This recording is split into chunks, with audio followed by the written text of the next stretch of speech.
serta tidak lupa mengucapkan selawat dan salam kita junjungan kepada Nabi besar Muhammad SAW yang telah membawa kita dari alam kegelapan ke alam terang benderang ini. Bismillahirrahmanirrahim. Rabbi shrah li sadri wa yassir li amri wahlul 'uqdatam min lisani yafqahu qawli. Kepada Bapak Kapus yang kami hormati, kemudian Ibu dari USU yang kami hormati, serta Bapak-bapak dan Ibu-ibu para hadirin sekalian, juga adik-adik mahasiswa. Pada hari ini kita melaksanakan kegiatan pelaksanaan edukasi persiapan menyusui pada ibu hamil, ya. Jadi yang hadir ini ibu hamil semua, iya, dan keluarganya, ya. Ada orang pertama juga itu. Jadi ibu-ibu ini di mana aja Bu tinggalnya? Sumatera Utara. Mudah-mudahan bagi yang berminat untuk masuk ke USU, saya doakan sukses semua, ya. Indonesia masih membutuhkan lebih banyak. Jadi awal mulanya ibu dosen yang ini datang ke puskesmas mengajukan permohonan untuk pengabdian sebagai ibunya, ya, kepada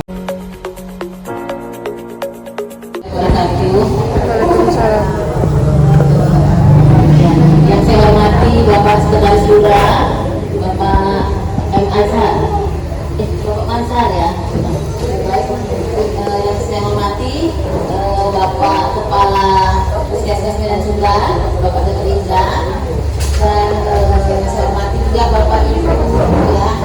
Bapak Ibu yang kalau ibu-ibunya yang hamil, ya, dan bapak-bapak yang mendampingi ibu-ibu yang hamil ini beserta keluarga, ada juga yang orang tua yang hadir pada pagi hari ini menemani ibu hamilnya. Ada juga itu anak-anaknya juga, ya.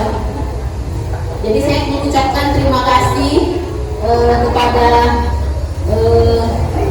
dalam hal ini yang diwakili oleh Sekretaris Lurah.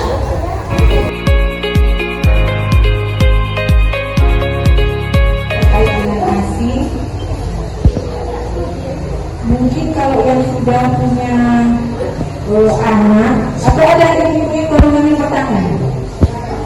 Ada. Ibu-ibu yang sudah punya anak, barangkali tidak asing, ya, dengan ASI, ya. Tidak asing dengan ASI. Apa itu ASI? Tentunya cairan tubuh yang disediakan atau diciptakan oleh Allah untuk kita yang wanita untuk diberikan kepada anak kita. Nah, kalau kita lihat gambar, kalau kita sayang sama anak kita, untuk kita yang memberikan minuman atau nutrisi pada anak kita. Itu ada zat yang paling penting kalau pertama lahir, atau biasanya siapa yang sudah kehamilannya sudah di akhir, masuk bulan terakhir, Ibu? Ya, atau 7-8-9 boleh, atau 8-9, ya. Sudah mulai ada keluar Bu dari payudaranya? Ada, Bu. Ya, itu sebenarnya juga termasuk dalam golongan ASI, tetapi belum ASI yang sebenarnya. Ya, jadi yang sebenarnya itu nanti mulailah warnanya kuning, atau sudah warna kuning Bu, ada yang sudah warna kuning. Biasanya kalau udah akhir kali ada yang udah kuning.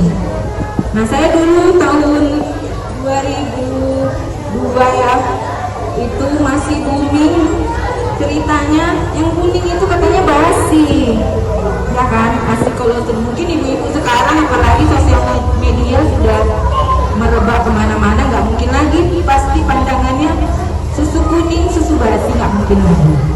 Nah, jadi ASI kolostrum itu kenapa didapatkan? Tadi selain dia memberi kekebalan, kecerdasan otak, satu lagi, bayi itu kalau udah lahir, yang belum dilakukannya saat di dalam perut ibu, ya, yang dilakukannya hanya berkemih.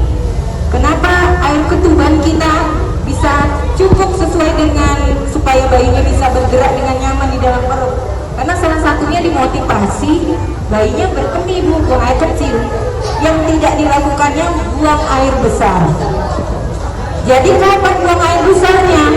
Itu wajib dilakukan buang air besar karena kan sisa makanan itu sisa, namanya sisa Bu. Berarti ampas, berarti bukan mengandung zat makanan yang dibutuhkan. Kan itu berarti harus dibuang supaya ususnya cepat bergerak, membuang kotorannya dengan 1 sendok makan. Ya sedikit sekali ya kan Bu. Jadi sebenarnya di dalam tubuh bayi juga masih ada simpanan makanan yang dulu masih didapatnya waktu saat di dalam perut ibu.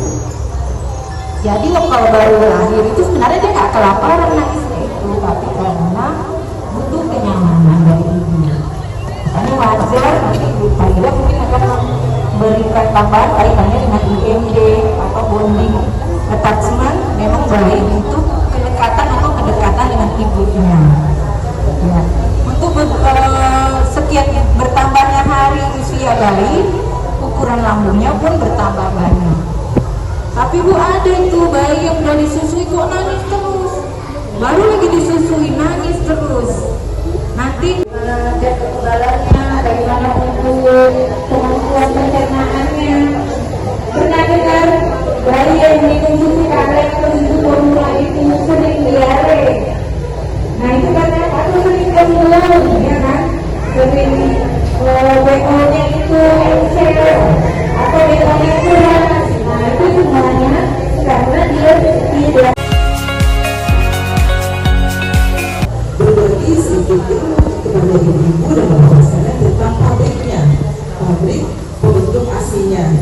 Dari asinya sudah, sekarang kita cerita pabriknya. Bagaimana pabrik itu membentuk asi yang dibutuhkan oleh bayi kita. Nah tadi Dr. Afina itu sudah sampaikan bahwa ada mitos yang menyatakan bahwa kalau kita menyusui nanti payudara kita berubah.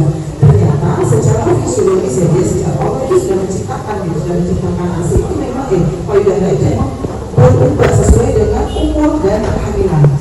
Ya, kehamilan ya. Dan itu ada sel-sel pembentuk asi namanya. Nah ini sel-sel pembentuk asi ya, ada pembentuk asi, terus kemudian ada area untuk menyimpannya. Nah ini di sini, ini ada area untuk menyimpannya. Jadi ini sel-sel pembentuknya, kemudian ada area untuk menyimpannya.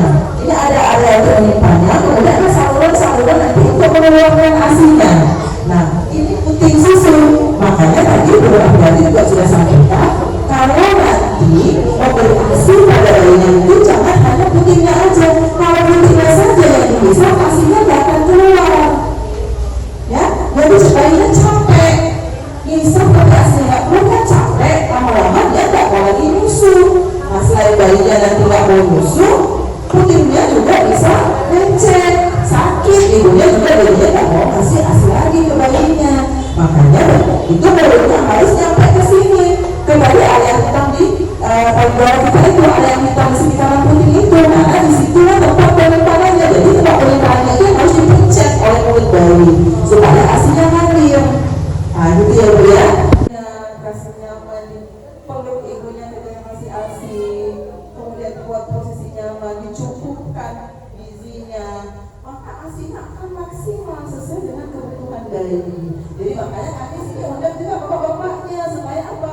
Bapak-bapaknya bisa mendukung, membantu ibu-ibunya untuk memberikan asi kepada bayinya. Gitu ya Bapak Ibu ya. Nah, tadi saya sampaikan bahwa kenapa kok saya kasih asi juga, tapi kok tiba-tiba berhenti asinya. Nah, jadi ada zat yang menghambat asinya bisa berhenti. Kapan yang ini kerja? Jadi zat yang menghambat pembentukan asi ini bekerja kalau kita ngasih ke bayinya itu tadi asinya nggak habis, masih ada di kantong-kantongnya tadi, di kantong-kantong asinya tadi nggak sampai habis. Nah, kalau asinya tadi nggak sampai kosong kita kasih di payudara kita, maka jadi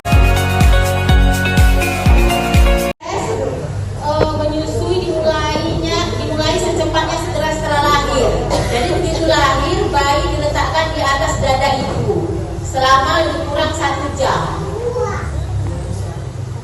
Ada ibu-ibu yang sudah pernah inisiasi menyusui dini? Belum pernah? Nah, nanti inilah pengalaman pertama ibu coba melakukan inisiasi menyusui dini. Jadi melakukan inisiasi menyusui dini ini nggak pakai biaya ya Bapak dan Ibu. Dia hanya diletakkan di atas dada ibu dan membiarkan bayi untuk menyusu sendiri. Jadi bukan disodor-sodorkan ke puting ibu. Jadi nanti dia akan mencari sendiri. Itu lebih kurang selama 1 jam dia baru dapat. Jadi dia diletakkan di atas dada ibu untuk menghangatkan bayi juga. Keuntungannya, jadi nanti kontak antara ibu dan bayi. Jadi waktu bayi diletakkan di atas dada ibu, bayinya telanjang juga, ibu juga tidak pakai baju. Jadi ada kontak kulit antara ibu dan bayi. Ya, kemudian dia inisiasi menyusui ini juga memberikan perlindungan alamiah bagi bayi. Ya. Karena dia langsung dapat menyusui. Jadi nanti dia langsung menyusui pertama itu, begitu dia lahir langsung menyusui. Untuk lebih jelasnya kita akan memutarkan videonya, video bayi yang dilakukan IMD. Dari ketiga, ya, yaitu tentang inisiasi menyusui dini. Jadi pertama kali ibu memberikan ASI itu dengan melakukan inisiasi menyusui dini namanya. Jadi lengkapnya materi ini ada di buku kuning ini Bu. Nanti terlihat. Ada di buku kuning ini. Ibu-ibu nanti kalau ke klinik bersalin melahirkannya atau ke dokter, ke rumah sakit, ditanya ibu bidan nanti setelah saya melahirkan apakah dilakukan inisiasi menyusui dini? IMD. Enggak, kalau enggak saya nggak mau melahirkan sini lah, pindah kan gitu ya. Tapi kenapa ibu nggak mau melahirkan sini? Kalau ibu bidan nggak melakukan IMD saya nggak mau. Jadi bawa aja buku ini, nanti waktu periksa yang terakhir ini, periksa yang bulan ini atau bulan depan, di sini ibu bidan bisa melakukan IMD. Bapak dan Ibu, ada lagi yang mau ditanya? Ini ada juga mitos-mitos tentang pemberian IMD. Nah, ibu nanti bisa baca bahwa itu nggak betul, itu hanya mitos.